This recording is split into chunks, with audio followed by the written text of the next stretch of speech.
جسم کی چوٹ تو وقت کے ساتھ ٹھیک ہو جاتی ہے، مگر لفظوں اور رویوں کے زخم کبھی نہیں ٹھیک ہوتے۔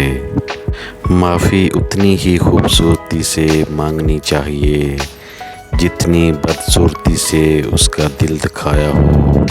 زندگی کا سادہ سا اصول بنا لو، کسی کی مدد کر سکتے ہو تو کر دو اور بدلہ اللہ پر چھوڑ دو۔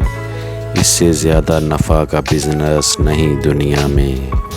چھوڑ دیا اب لوگوں کے پیچھے چلنا، جس کو جتنی عزت دی اس نے اتنا ہی گرا ہوا سمجھا۔ اگر پنسل بن کر کسی کی خوشیاں نہیں لکھ سکتے تو کوشش کرو کہ ربڑ بن کر کسی کے غم مٹا دو۔ دل جس بات پہ ضد کرتا ہے رب اسی بات پہ آزماتا ہے۔ انسان سمجھدار تب نہیں ہوتا جب وہ بڑی بڑی باتیں کرنے لگے، بلکہ انسان سمجھدار تب ہوتا ہے جب وہ چھوٹی چھوٹی باتوں کو سمجھنے لگے۔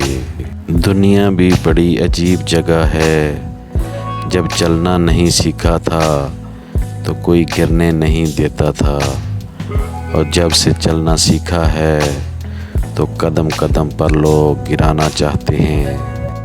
زندگی جب بھی رلائے تو سمجھ جانا گناہ معاف ہو گئے، زندگی جب بھی ہنسائے تو سمجھ جانا دعا قبول ہو گئی۔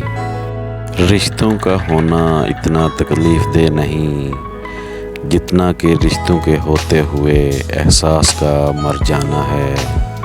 وہ احساس بہت ہی الگ ہوتا ہے جب اللہ کی محبت کو محسوس کرتے ہوئے آنکھوں سے آنسو بہنا شروع ہو جاتے ہیں۔ دولت اور عہدے انسان کو عارضی طور پر بڑا کرتے ہیں، لیکن انسانیت اور اچھا اخلاق انسان کو ہمیشہ بلند درجے پر رکھتا ہے۔ کچھ لوگ مسکراہٹیں بکھیر کر بھی یہ احساس نہیں ہونے دیتے کہ وہ اندر سے کتنے مر چکے ہیں۔ وہ کتابوں میں درج تھا ہی نہیں جو پڑھایا سبق زمانے نے۔